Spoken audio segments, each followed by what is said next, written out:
Muy buenos días y bienvenidos sean todos y todas a su programa de Signos Vitales, tu podcast de salud. Estamos transmitiendo desde las facilidades de Webnéticos Internet Studio aquí en Guaynabo, Puerto Rico, ya el 18 de mayo del 2024. Bienvenidos a todos los que se conectan por primera vez aquí al programa. Mi nombre es Iván Rodríguez Colón, soy médico de familia y desde aquí desarrollamos temas de una manera tranquila, honesta, sencilla, pero tratando de desarrollar estos temas que son importantes para cada uno de nuestros cuidadores, de nuestras cuidadoras, pero para las personas en general. Temas que van desde comportamientos, enfermedades, condiciones, pero siempre buscando ese lado humano, ese lado en donde no enfatizamos tanto en la condición. Queremos conocer a la persona, queremos conocer el comportamiento, que cada uno de nosotros tengamos herramientas de cómo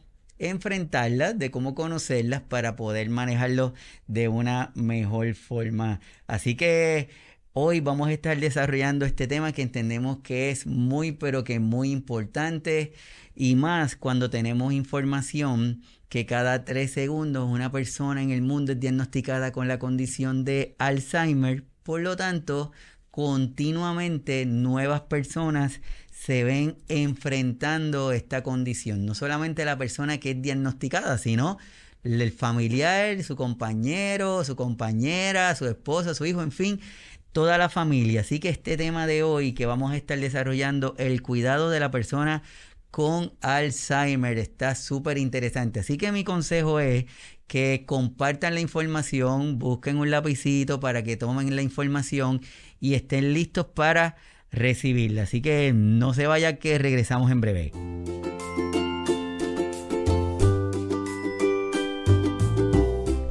Según la Organización Mundial de la Salud, calcula que más de 55 millones de personas viven con demencia. 55 millones de personas viven con demencia, de las cuales 10.3 millones están en la región de las Américas. Y yo creo que este dato es importante que empecemos a puntualizarlo, porque son muchas personas. Y si tomamos como otro dato que de cada persona con la condición de demencia probablemente necesitemos de 1 a 3 cuidadores, pues vamos a hacer un poquito de números para saber la magnitud de esta pandemia conocido como demencia. Y más aún cuando nos dice que se calcula que esta cifra de las Américas de 10.3 millones va a seguir aumentando, y la cifra mundial también va a seguir aumentando, esperándose que para el 2030 aproximadamente sean unas 78 millones de personas. Así que mi gente, yo creo que es importante detenernos y empezar a tener información sobre esta condición. Y para eso yo tengo una súper invitada de lujo que se conecta desde Argentina, está aquí con nosotros en Puerto Rico, ella con frío y nosotros aquí con mucho calor. Así que les quiero presentar a cada uno de ustedes a Carolina. Muchas gracias, Iván, por esta invitación. No, gracias a ti, de verdad, gracias a ti por sacarle tu tiempo y estar con nosotros. Y quiero presentarte ante toda la comunidad de Signos Vitales, Carolina Andrea Ozán. Es licenciada en Trabajo Social de la Universidad Nacional de Córdoba, es acompañante terapéutica, asesora de proyectos gerontológicos, coordinadora de talleres para personas mayores y de los encuentros de música para el recuerdo, docente de cursos para cuidadores de adultos mayores, acompañantes terapéuticos y auxiliares de enfermería con especialidad en geriatría, y es la fundadora y presidenta de la Fundación Espacios Son Raíces. Así que, Carolina, de verdad estamos súper de lujo tenerte aquí con nosotros hoy y más adelante para que nos explique un poquito de la fundación. Pero quiero preguntarte, ¿qué fue esto de la pandemia para ti? ¿Cómo la viviste? Si hubo alguna enseñanza. Bueno, gracias por esa presentación. Es verdad, yo estoy hablando también en representación de la Fundación Espacios Son Raíces, que antes de comenzar me preguntabas cuánto tiempo tenemos como fundación, y somos unos niñitos de 2 años y medio recién, que en tiempos también de pandemia acompañamos a las personas mayores a través de las redes sociales, bueno, un poco también similar a lo que haces vos, de acompañar, informar, asesorar, nosotros también lo hacíamos por nuestro Facebook. Fue, a ver, si me quedo con lo positivo que tuvo la pandemia, que algo, vamos a decir, fue un tiempo muy difícil y muy doloroso para la humanidad, también para las personas mayores, pero bueno, a nosotros nos permitió llegar también a otros públicos, porque hasta ese momento la fundación, todas las actividades las hacíamos de manera presencial en la ciudad de Córdoba, los talleres y las actividades con personas mayores, las capacitaciones, todo había quedado, vamos a decir, para hacer acá en la ciudad donde vivimos, en el centro de Argentina, tal vez en otras provincias también de Argentina, pero la pandemia hizo que a lo mejor sumarnos a la virtualidad nos pudieran conocer de otros países. Tal vez incluso vos has llegado también a conocernos, digo, a la fundación por este trabajo, ¿no? A partir de las redes. Hemos tratado las redes, lo que hace hoy es acortar distancias, por eso vos allá en Puerto Rico con una remerita pasando un poco de calor, yo acá en Córdoba, Argentina, con una polerita pasando un poco de frío. Pero eso es lo, vamos a decir, el aprendizaje, ¿no? Tratar de estar cerca, de seguir cuidándonos. Aprendimos mucho de los cuidados también en tiempos de pandemia. Perfecto, sí, es como tú dices, la pandemia pues nos trajo esto y la virtualidad y gracias a esto hemos tenido la bendición y la dicha de acercarnos a través de la tecnología y desde hace algún tiempo sí seguimos a la fundación porque me parece que es importante el que cada uno de nosotros pongamos nuestro granito de arena, como decimos, cada uno desde nuestras áreas, pero cuando nos unimos todos, pues hacemos mucho, así que yo creo que eso es muy, muy importante. Hoy, como le estaba comentando a todos los que están conectados, muchísimas gracias, déjenme su comentario desde dónde se están conectando, si se oye bien, si tienen alguna inquietud que quiera que le preguntemos a la licenciada, me lo dejan saber ahí también para más adelante hacerlo. Y aquí tratamos de definir las palabras porque muchas veces, Carolina, tenemos las palabras separaditas, pero cuando la unimos, pues ahí le damos más sentido. Y en el tema de hoy vamos a fragmentarlo un poquito para que tú nos ayudes a entender de lo que tú nos vas a estar hablando hoy. Y quiero comenzar con esta primera palabra, esa palabra que hemos escuchado mucho, que para cada uno de nosotros puede tener un significado diferente, pero también para una persona que está empezando a tener algunos olvidos, escucha esta palabra y se puede asustar.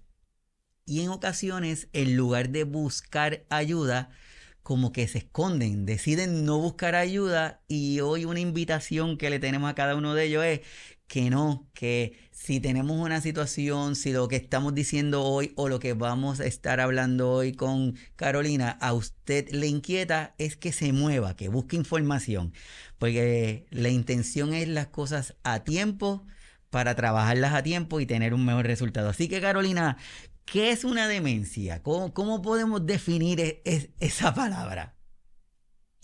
Qué difícil. En realidad, a ver, nosotros hablamos de demencia como el conjunto de síntomas, ¿no? Que aparecen expresados en el deterioro cognitivo y en cambios de la personalidad y la conducta.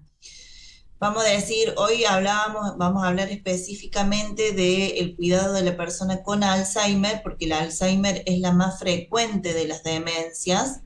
Hay otras, eh, hay muchas en realidad, y bueno, es eso, ¿no? Los síntomas, el conjunto de síntomas expresados en el deterioro cognitivo y en los trastornos de la conducta.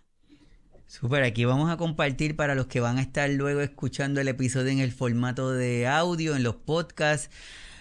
La demencia es un término un término general que se utiliza para describir un grupo de síntomas, como muy bien lo está diciendo Carolina, que es un grupo de síntomas que afectan la memoria, el pensamiento y las habilidades sociales, afectando el desempeño de las actividades del diario vivir. Y cuando hablamos de las actividades del diario vivir, a lo que nos referimos es las actividades que hacemos de forma rutinaria. Quizás el ir al supermercado, el adquirir cosas, el poder hacer una tarea que la hacíamos bastante bien y de momento empezamos a tener una dificultad. Y eso es lo que nos referimos. Y como dice Carolina, es una condición que son un grupo de síntomas. Si usted está teniendo algunos síntomas que no son los habituales para usted, pues no se aísle, empiece a buscar información. Y dentro de estas demencias, la demencia por Alzheimer es la más frecuente. ¿Cómo pudiéramos definir esa demencia tipo Alzheimer, Carolina? Bueno, podría mencionar también, a ver, los síntomas por los que deberíamos estar atentos, ¿no? Vos explicaste bien, a ver qué son las actividades de la vida diaria, que es todo lo que hacemos a cotidiano, desde si no trabajamos a la noche, estamos descansando, estamos durmiendo y nos levantamos. Es más, para estar hoy día acá nosotros conectados, nos lavamos la cara, nos peinamos, nos cepillamos los dientes, tomamos el desayuno. Hay personas que salen a trabajar, salen a estudiar. Bien, ese higienizarse, alimentarse y movilizarse es lo que nosotros llamamos actividades de la vida diaria, las actividades básicas de la vida diaria, ¿no? Cuando nosotros empezamos a notar que hay dificultades en esas actividades de la vida diaria, a veces puede ser por una cuestión física, porque podría ser un deterioro físico, y a veces es por un deterioro cognitivo, ¿no? Las personas empiezan a tener olvidos frecuentes, confusiones que no tienen explicación, se empiezan a lo mejor a notar, a ver, porque olvidos, siempre aclaro esto, ¿no? Olvidos tenemos todos, todos en algún momento nos olvidamos el celular, un turno médico, el cumpleaños de alguien. Esto nos puede pasar y nos puede pasar por otros factores como a lo mejor el estrés, o simplemente un olvido. Pero cuando los olvidos empiezan a pasar a cotidiano todos los días o hay confusiones que no tienen explicación, vamos a decir que son una señal de alarma, de alerta, por lo menos para ir a consultar al médico, ¿sí? Esto sería uno. Después se me ocurre la desorientación en tiempo y espacio, ¿sí? Decir, bueno, no, la persona no sabe en qué mes y en qué año está viviendo. Y es un indicador también, ¿no? De una demencia, de un deterioro cognitivo. No necesariamente tiene que ser Alzheimer, como dijimos antes. Es la más frecuente de las demencias, pero hay otras. Y eso solamente lo evalúa el médico, un equipo de profesionales especializados en el tema. También puede presentarse cambios en la personalidad, cambios en la conducta. De repente hay personas que empiezan a hacer algo que no era habitual, se empiezan a notar particularmente irritados, decir, bueno, no decían nunca malas palabras y ahora las dicen. Tengo así un montón de situaciones a lo mejor que podría compartir, de personas donde a lo mejor hubo señales antes del diagnóstico, porque también esto es importante. Dicen los especialistas en el tema que el Alzheimer en realidad se manifiesta o puede haber señales o está presente 10 años antes, muchas veces, de tener el diagnóstico. Ahora, estar atento a estas señales, a estas alarmas, nos hace recurrir a los profesionales de manera más rápida y buscar alternativas también de solución más rápidas, ¿no? Otra cuestión que puede pasar entre los síntomas son las alteraciones en el sueño. Por ejemplo, personas que tienen el sueño invertido, que eso también pasó mucho en tiempos de pandemia. No teníamos los organizadores de la vida cotidiana, entonces, bueno, personas que estaban despiertas toda la noche y dormían todo el día. Ese sueño invertido también a veces puede ser una señal de que algo no está bien, o el sueño fragmentado, duermo 2 horas, me despierto, estoy despierto 40 minutos, 1 hora, me vuelvo a dormir, y así, ¿no? Digo, no puedo a lo mejor descansar 7 u 8 horas de corrido, que mi cuerpo y mi mente descansen. O sea, todos estos síntomas, desorientación en tiempo y espacio, pérdida de la memoria, alteraciones en el sueño, cambios en la personalidad, cambios en la conducta, a veces también se puede combinar con alguna patología o alguna cuestión psiquiátrica, como pueden ser la confusión, la agresión física, la agresión verbal. Bueno, son todos los síntomas en realidad que engloban a la demencia, o lo que conocemos hasta ahora que pueden ser síntomas de demencia, y que son motivo por lo menos de señal de alarma para consultar a un médico e identificar si es Alzheimer, si es alguna otra patología o alguna otra situación. En tu caso, Iván, vos sos médico y sabrá, y seguramente lo han explicado, que hay muchas cuestiones médicas, como a lo mejor una hiperglucemia, una hipoglucemia, un cuadro de hipertensión o hipotensión, o un cuadro de deshidratación, que puede producir eh, los mismos síntomas que el deterioro cognitivo, pero no lo son. Atendido el cuadro clínico, la persona vuelve, como digo yo, a la normalidad o a su estado habitual. Incluso ustedes ahora que a lo mejor están en una época de calor, ¿no? De muchos calores. eh, por ejemplo, un cuadro de deshidratación, una persona mayor que a lo mejor estaba en su casa o está viviendo en una residencia, se acostó lo más bien a descansar, a dormir, y me ha pasado de verlo, ¿no?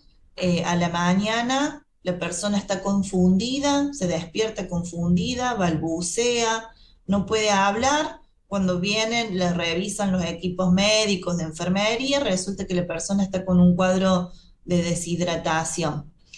La persona la hidratan, se revierte el cuadro clínico y la persona vuelve a su estado habitual. A eso nosotros le decimos el síndrome confusional agudo, ¿no? Ahora, en el caso del Alzheimer, ya no es ese cuadro clínico que se revierte. Por el contrario, la enfermedad de Alzheimer es una enfermedad progresiva que va avanzando y que es irreversible, y que por el momento no hay cura para el Alzheimer. Sí podemos decir que hay alternativas de tratamiento para mejorar la calidad de vida de la persona que tiene Alzheimer, o estrategias en el cuidado que pueden tomar las familias, porque como vos dijiste al principio, el Alzheimer es una enfermedad familiar, afecta a todo el núcleo familiar cuando hay alguien con deterioro cognitivo. A todos los que están conectados, que están con nosotros por primera Estoy vez y que están ahí atentos, dejándonos saber desde dónde están.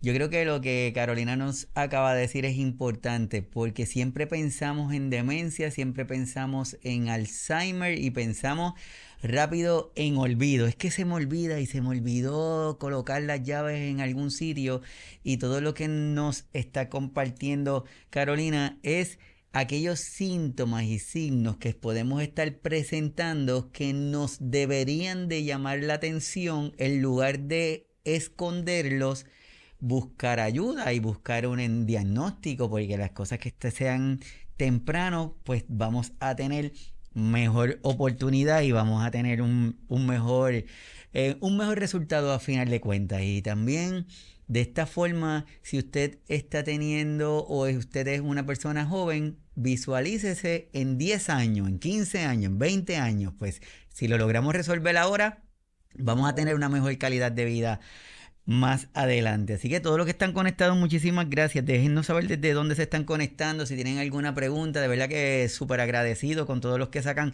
de su tiempo de los sábados, están aquí con nosotros. Y como estábamos comentando ahorita, Carolina, estamos como que dándole definiciones a las palabras para poder entender el concepto.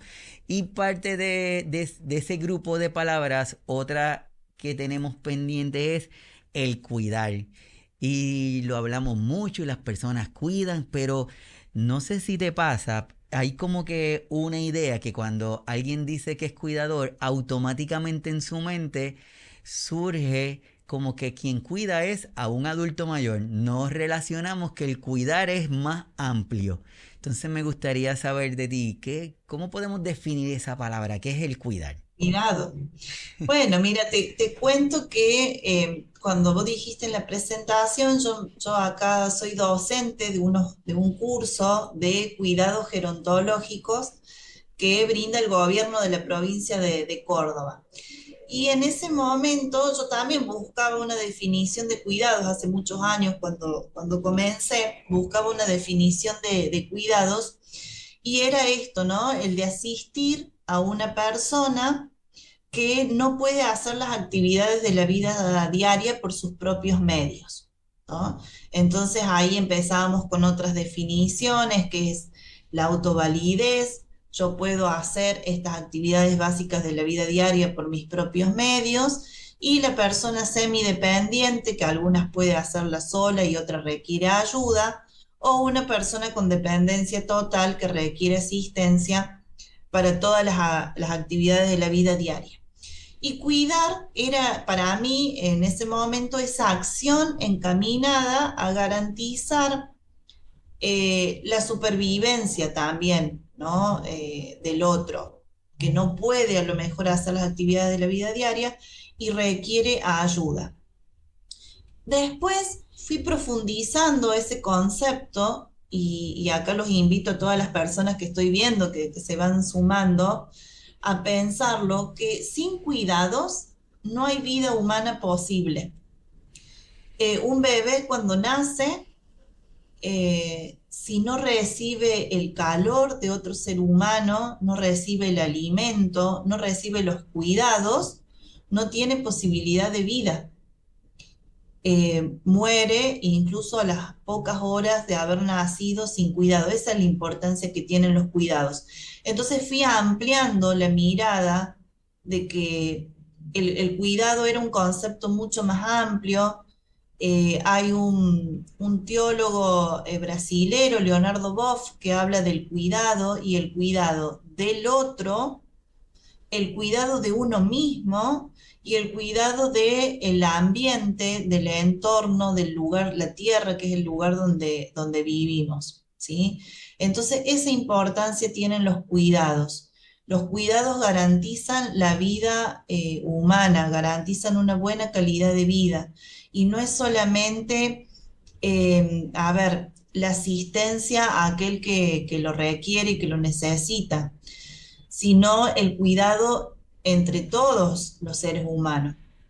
Esto, ¿saben? Cuando lo empecé a reflexionar, trabajaba en una residencia de larga estadía y veía a lo mejor asistentes, personas que se dedican al cuidado, asistentes gerontológicos, le decimos acá en Argentina, sé que por ahí tiene distintos términos, y era muy buena asistente con las personas mayores, la asistía, le higienizaba, le daba de comer, si tenía que cambiar el pañal, cambiarle la ropa, pero no era tan buena en el autocuidado y en el cuidado de sus compañeros, ¿no? A veces generando conflictos, generando discusiones sin sentido.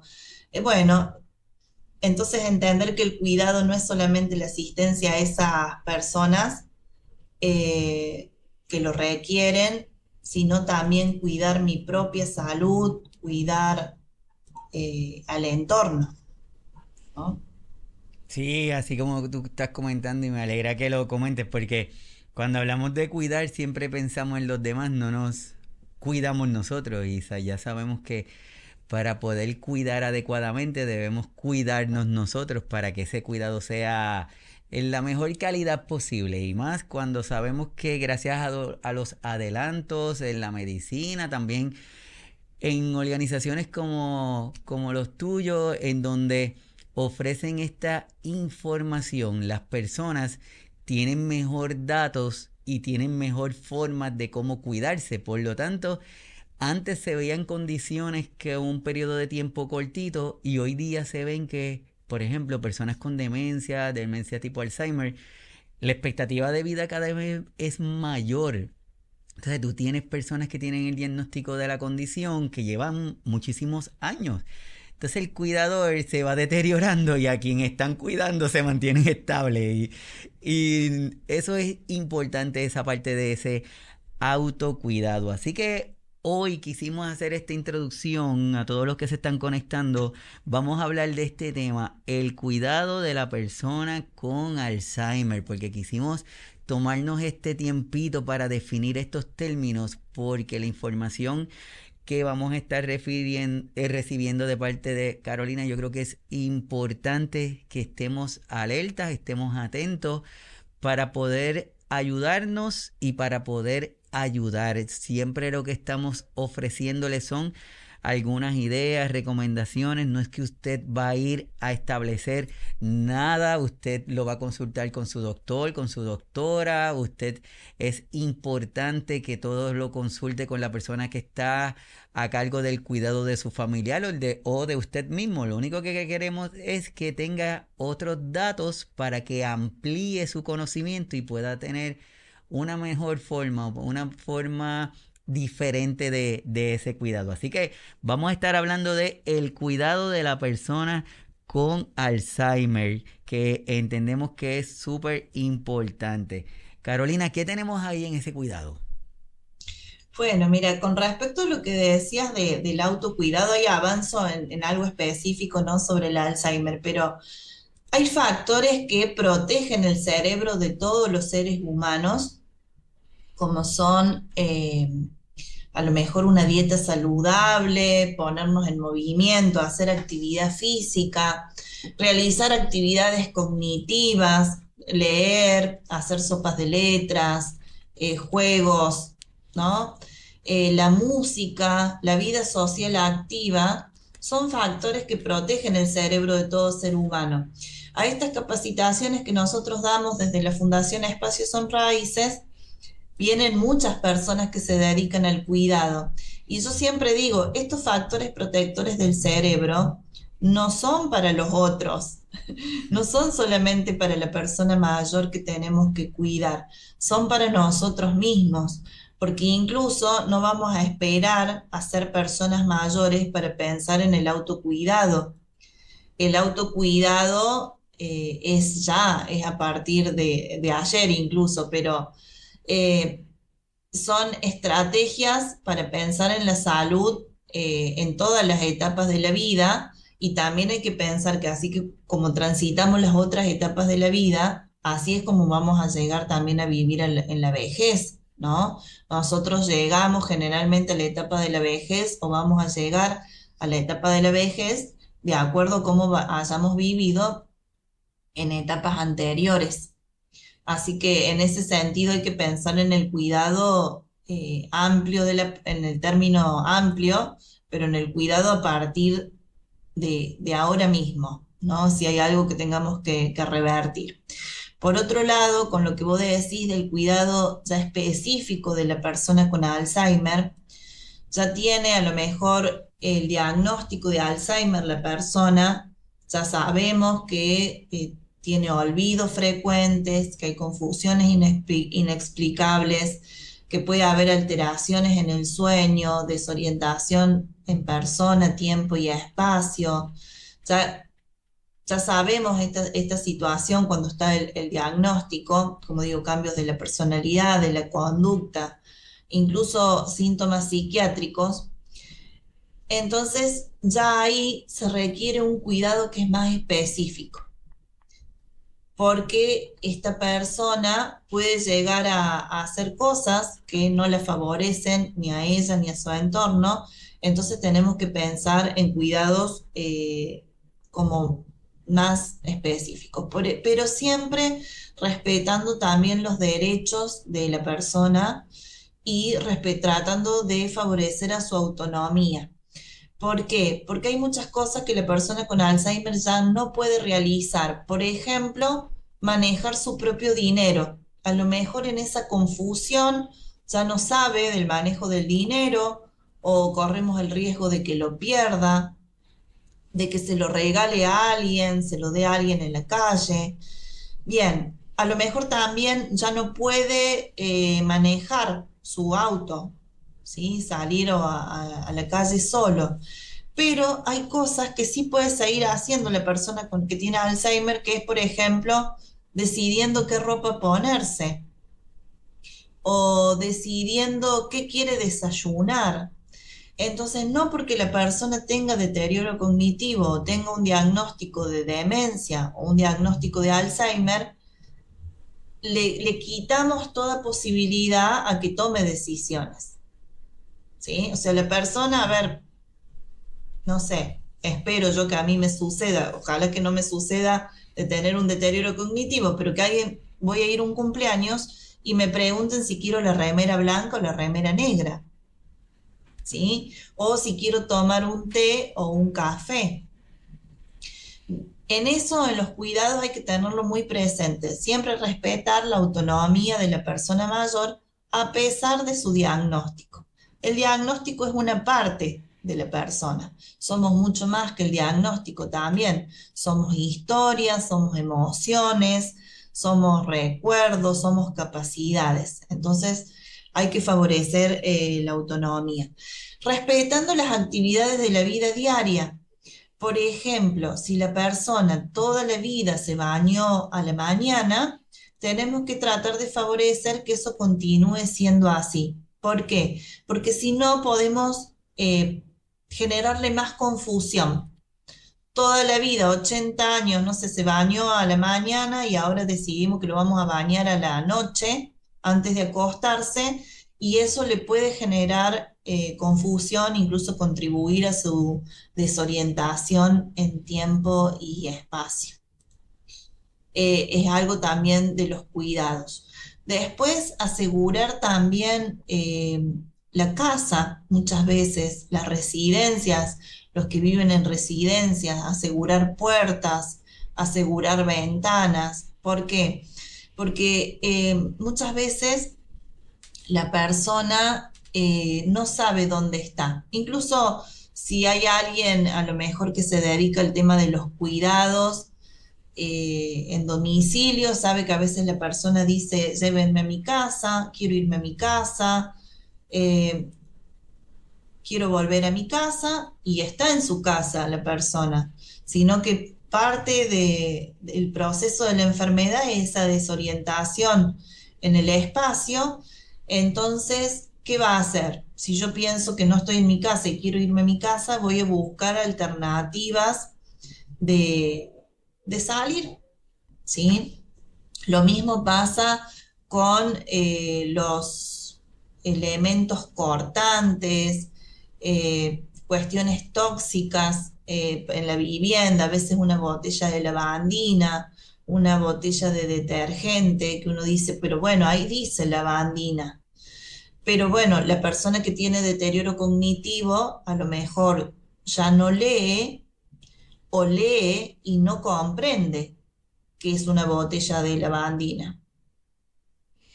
Y Sí, también lo vemos en los noticieros, en los medios de comunicación, estos accidentes domésticos con personas mayores, que incluso en algún momento se pueden prestar a veces a confusiones, porque sería otro tema, para a lo mejor para otro encuentro, que es el tema de el suicidio de las personas mayores. A veces sí, bueno, a ver, quiso atentar contra su vida, se tomó esto, vamos a decir, a propósito, y a veces no, a veces el deterioro cognitivo que no le permitió darse cuenta.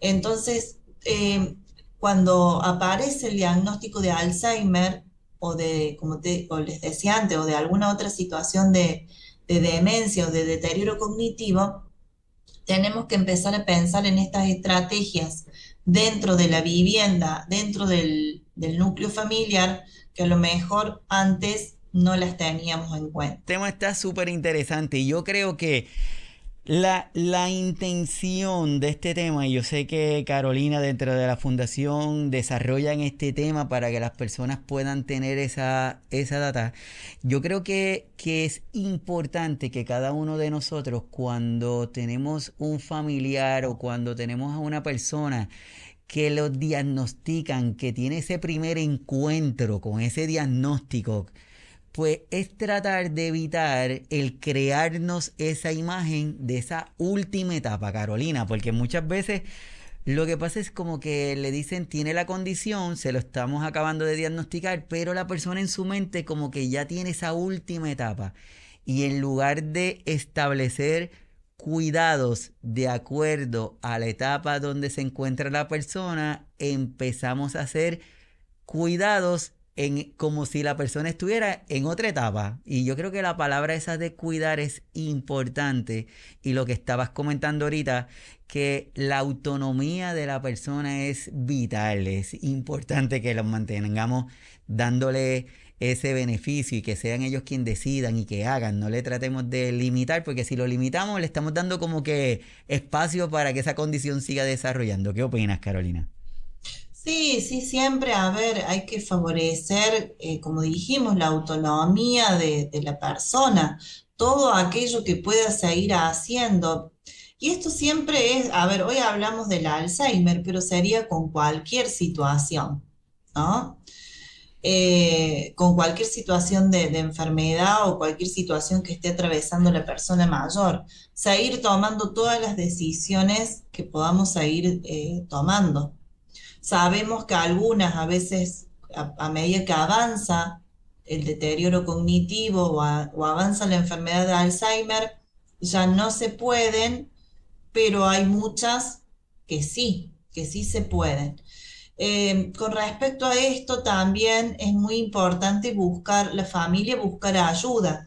Nosotros estas capacitaciones que hacemos del cuidado de la persona con Alzheimer, la hacemos porque a medida que nosotros también comprendemos que esto es parte de la patología, que es parte de la enfermedad, podemos pensar en estrategias del cuidado del otro y del cuidado de uno mismo. Pero también hay grupos específicos de, por ejemplo, las asociaciones de lucha contra el mal de Alzheimer que hacen acompañamiento a familiares y a cuidadores, asesoramiento, contención, porque uno no siempre sabe qué hacer ante esto. Y en esto nos tenemos que quedar tranquilos. Yo siempre digo, y lo pongo así como un ejemplo gráfico, jugamos con las cartas que nos han tocado y no siempre son las mejores cartas. Para algunos puede ser el Alzheimer, para otros otro tipo de demencia, pero podría ser el Parkinson, podría ser un accidente cerebrovascular. Y bueno, tendremos, son cosas no deseadas, pero que si suceden, tendremos que pensar en estrategias para que la persona y todo el entorno tenga la mejor calidad de vida posible. Yo creo que cuando hablamos de la condición de demencia, cuando hablamos de la condición de Alzheimer, al principio una pregunta que es bastante frecuente, no sé si te pasa, ¿en qué etapa está? Es como que para nosotros es muy importante el conocer la etapa. Entonces, como ya que estamos hablando de este cuidado y es una inquietud o una pregunta bastante frecuente, que pudieran, como por ejemplo, decir, pues una persona que está en una etapa 1, una etapa leve, una etapa moderada, estos son unas recomendaciones según tu experiencia, cómo se puede trabajar o cómo es que se puede hacer en esas personas por esas etapas. Bien, bueno. Te cuento, Iván, y le cuento a todos los que nos están escuchando, mucha gente conocida y muy querida también por mí y por la fundación, que acá les mando un saludo.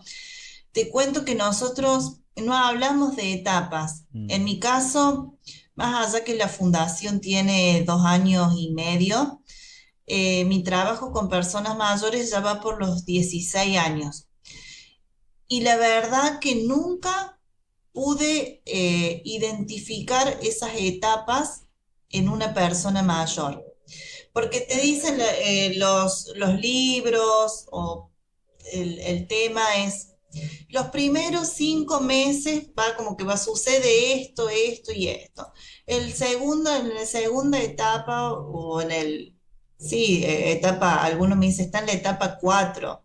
Bueno, eh, a veces es capaz que para algunas personas es importante identificar, la verdad que no lo sé, pero no he visto transitar a dos personas el Alzheimer de la misma manera. mm, Así como nosotros hablamos de vejeces, porque hablamos de la diversidad de transitar la etapa de la vejez, que tiene que ver con nuestra propia historia, con nuestro propio proceso, con todo lo que nosotros somos, tampoco he visto dos personas que realmente dijéramos, el primer año pasó esto, el segundo año va a pasar aquello.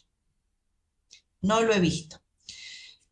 O sea que no podría hablar de esas etapas. Sí, nosotros decimos que hay un momento, tal vez un tiempo, incluso puede transitar la persona de manera leve la enfermedad, que es cuando nosotros decimos hay algunos olvidos, hay algunas confusiones, a veces hay alteraciones en el sueño, pero generalmente la persona está tranquila, puede continuar viviendo en su hogar, puede continuar participando de la vida familiar y comunitaria. Y hay casos más severos donde ya eso se hace como más dificultoso. Por ejemplo, cuando aparece el deterioro múltiple, donde se deteriora la capacidad de la persona para hablar, para moverse, incluso para tragar, para comer, digerir sus alimentos, cuando aparece la combinación con síntomas psiquiátricos, alucinaciones, agresión física, agresión verbal, bueno, cambios muy severos en la personalidad y la conducta que ya hace que sea muy difícil que la persona pueda continuar muchas veces hasta viviendo en el hogar, ¿sí? O que ya no puede estar prácticamente en ningún momento solo. Ahí hablamos ya de los cuidados en forma permanente. Pero hablamos de eso, de una etapa o de un tiempo de la enfermedad que se transita de manera leve, moderada y severa. No hablamos nosotros de etapas ni de tiempos. Estamos de acuerdo contigo. Nosotros de igual forma siempre hacemos la recomendación que no se enfoquen tanto en identificar las etapas porque se pueden confundir y no todos transitan de la misma forma. Pero dentro de esa identificación de un leve, moderado, severo, ¿cómo tú pudieras darle alguna recomendación a ese familiar, a esa persona que está cuidando de ese cuidado? ¿Cómo puede modificarse? Porque ya sabemos que no todas las personas que tienen una condición de demencia o Alzheimer, yo le puedo decir o puedo hacer algo con mi familiar y se lo recomiendo a Carolina y cuando Carolina lo trata de hacer allá es completamente diferente. Bueno, cuando nosotros hablamos de los cuidados, también hablamos de lo mismo, ¿no? De tener en cuenta a la persona, de a quién queremos cuidar, cuál es la historia, los antecedentes de esta persona que queremos cuidar, acompañar y estimular. Porque, por ejemplo, acá entra en juego la importancia que tiene la estimulación cognitiva. Vamos a suponer que yo recibo el diagnóstico de Alzheimer de un familiar. Bueno, vamos a tratar de identificar, ¿no?, en qué situación está, y uno lo que quiere es que esta persona que ya tiene el diagnóstico, a lo mejor mantenga sus capacidades cognitivas o estimule sus capacidades cognitivas, porque lo que queremos es que los síntomas sean lo más leve posible, ¿no? Entonces, a partir de ahí se puede hacer un trabajo de estimulación para mejorar la capacidad de la atención, de la memoria, de la fluidez verbal. Nosotros acá muchas veces hacemos encuentros de música, talleres de música con personas mayores, justamente para estimular cognitivamente. Aclaramos que no somos musicoterapeutas, no hacemos musicoterapia, pero sí trabajamos la estimulación y los derechos a través de la música. Pero como yo pueda estimularte a vos, Iván, con la música, puede ser muy distinto de cómo me van a estimular a mí con la música, porque tiene que ver con qué te gusta a vos y con qué me gusta a mí, ¿sí? De temas musicales. Después pasa lo mismo con las sopas de letras, con las lecturas. Entonces yo siempre les aconsejo a la familia, al acompañante terapéutico, a lo mejor al psicólogo, trabajador social, profesional que quiera acompañar, estimular a la persona mayor, que lo primero que haga es conocer su historia. Ujú. ¿Quién es? ¿Qué le gusta? ¿Qué le interesa? ¿Cómo quiere trabajar incluso en esta nueva etapa de su vida y en este proceso? Si me preguntaras algún resumen de lo que yo puedo capturar de lo que tú nos estás compartiendo, yo creo que me quedaría con esas tres palabritas, Carolina. Yo creo que me quedaría con la palabra de cuidar, acompañar y estimular. Yo creo que esas tres palabras son poderosas porque si yo conozco esa historia de la persona que estoy cuidando, que estoy asistiendo, sé que pueden acercarse a mí alguien y me dice, oye Iván, mira, para evitar la progresión de la condición de demencia, yo te recomiendo que lo pongas a hacer rompecabezas. Y yo en mi mente, ay, déjame comprarle un rompecabezas y voy y se lo compro. Y el rompecabezas se quedó allí porque no me tomé el tiempo de identificar que mi familiar nunca ha montado rompecabezas o no le gusta o no le interesa, pues quiere decir que tal vez esa estrategia no debe ser. A veces asumimos que a todo el mundo le gusta la música y es la misma música. Pues tal vez yo vuelvo y hago Claro. eso y no es buena idea. Así que yo creo que el identificar y conocer esa historia de vida de cada una de las personas que vamos a cuidar o asistir es vital antes de establecer alguna forma de cómo manejar o de cuidar. Sí, les comparto una pequeña historia. Recuerdo que una vez vinieron dos hijas, dos mujeres a participar de uno de nuestros talleres de capacitación, y ellas, bueno, hacía un año aproximadamente habían recibido el diagnóstico de Alzheimer de su papá, que toda la vida había sido carpintero, se había dedicado bueno, construir muebles, y ya no podía continuar con esa tarea. Incluso se le habían recomendado que, bueno, no continuara por el manejo de las herramientas, de máquinas de trabajo, que ya no era bueno. Pero ellas me decían, nos comentaron en una de los talleres, que su papá no quería hacer absolutamente nada de lo que ellas proponían, ni de escuchar música, ni de hacer una sopa de letras. Nosotros tenemos ahí un cuadernillo con actividades, pero no le llamaban la atención. Hoy, por suerte, miren, fíjense que la tecnología nos permite hasta diseñar las sopas de letras que nosotros queremos construir. Le digo, háganle una sopa de letras. En realidad esto fue idea de Diego, de Pichón, que está ahí conectado, lo veo, que le dijo también, sí, no, ¿por qué no hacían una sopa de letras con herramientas de la carpintería? Y ahí el Señor se conectó con la sopa de letras, porque era no solamente buscar las herramientas, los nombres, sino que él después le pudiera contar para qué era cada una de las herramientas, ¿no? O sea, seguir también la conversación, la fluidez verbal. Entonces, y yo digo, a veces le digo a los acompañantes, a los cuidadores, ¿tenemos que saber de carpintería? No, porque el que sabe es el otro. Y justamente le estamos dando el lugar de que es él el que sabe y nos está enseñando, ¿no? En eso no hay que tenerle miedo. Generalmente las personas mayores saben mucho más que nosotros por su trayectoria de vida, por sus experiencias, por sus conocimientos, y estamos trabajando ahí también el empoderamiento de las personas mayores, porque no solamente que lograron que hiciera la sopa de letras, y se enganchara, sino que además contara de lo que él sabe y de lo que tenía, de lo que sí tenía ganas de hablar, que era de su carpintería. Es importante eso, conocer a la persona y saber cuáles son sus gustos, sus intereses y necesidades.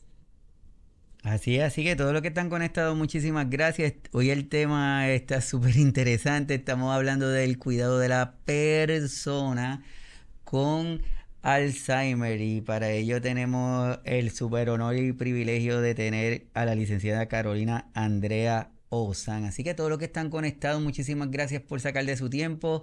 Espero que la información que le estemos dando aquí o que le estamos ofreciendo en este episodio les inquiete y los invite a buscar más información, que se muevan a buscar más información, que empiecen a ver el cuidado de una forma más personalizada, que no tratemos de estandarizarlo, porque si a aquello le funcionó, a mí me tiene que funcionar. No, tenemos que personalizar ese cuidado para cada uno de nosotros y de la persona que estamos cubriendo y que estamos cuidando. Carolina, aquí el tiempo se va a las millas, uno piensa que una hora es un montón de tiempo y cuando de momento mira, ya se nos acabó. Así que yo lo que me gustaría es pedirte o solicitarte para todos los que están conectados, los que van a escuchar el episodio luego en las diferentes plataformas.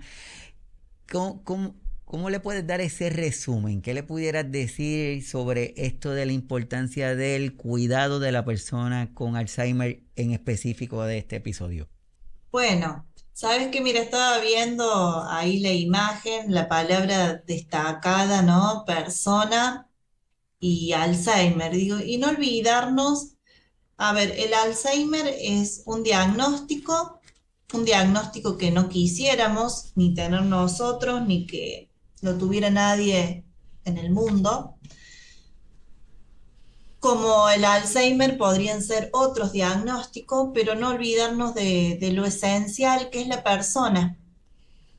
La persona, cada uno de nosotros que necesita cuidados, que tiene deseos, que tiene necesidades, que tiene intereses y que tiene derechos. Entonces, siempre centrarnos en la persona, cuidar, acompañar, estimular, y también cuando sentimos que ya no podemos, porque esto también los que se dedican al cuidado saben que puede producir un desgaste físico y mental que es muy importante, aprender a buscar ayuda, que hay muchas fundaciones, instituciones, profesionales dispuestos y que su razón de ser es eso, también ayudar, acompañar y asesorar. En el caso de la Fundación Espacios Son Raíces, bueno, nosotros hacemos actividades con las personas mayores, pero también capacitaciones, asesoramiento, acompañamiento. Pero así como la Fundación Espacios Son Raíces, sé que hay muchas instituciones, fundaciones y profesionales comprometidos con el bienestar y los derechos de las personas mayores. Súper, ahí estamos compartiendo la página de Facebook de la Fundación Espacio Son que así mismito la pueden identificar. Fundación Espacio Son Raíces, en donde se mantienen activos dando información, informando dónde van a ser los talleres, las actividades que están haciendo. Así que a todos los que se conectaron a este episodio, muchísimas gracias. A todos los que sacan de su tiempo y están con nosotros, muchísimas gracias. A todos nuestros colaboradores como Carolina, que sacan de su tiempo y deciden estar aquí con nosotros para ayudarnos a entender esta parte del cuidado de las condiciones, darnos estrategias, darnos algunas formas de cómo hacer que ese cuidado sea más llevadero. Definitivamente que le agradecemos de corazón a cada uno de ustedes, y a Carolina también muchísimas gracias. Recuerden mantenerse conectados al canal, el canal de YouTube. Suscríbase, si usted está hoy aquí con nosotros, vaya al canal, suscríbase para que el algoritmo vaya reconociendo y vaya ofreciendo la información a más personas, porque de esa forma compartimos esta información y podemos ayudar a más personas. Así que de verdad muchísimas gracias a todos los que se conectaron. Carolina, espero que este tema sea el inicio de muchos temas, porque se ramifica de forma increíble. Yo espero tener la oportunidad de volverte a tener aquí con nosotros para seguir hablando de temas importantes para cuidadores, cuidadoras y para el público en general. Bueno, muchas gracias, Iván, por la invitación. Para mí es un placer siempre aportar un poquito, a lo mejor, de conocimiento y de la experiencia, y ayudar también, ¿no?, a mejorar los cuidados, que es un tema es fundamental. Hay una gran crisis también de los cuidados. No se encuentran personas fácilmente dedicadas al cuidado, que estén capacitadas, preparadas para esta tarea. Los que hay también se sienten muchas veces poco reconocidos y valorados, así que hay mucho para trabajar también en eso. Sí, seguro. Así que muchísimas gracias por estar con nosotros. Nos estamos viendo este próximo sábado con otro episodio desde aquí, desde Signos Vitales. Cuídense mucho, protéjanse, autocuidado importante, y nos vemos el próximo sábado. Así que, bye, nos vemos.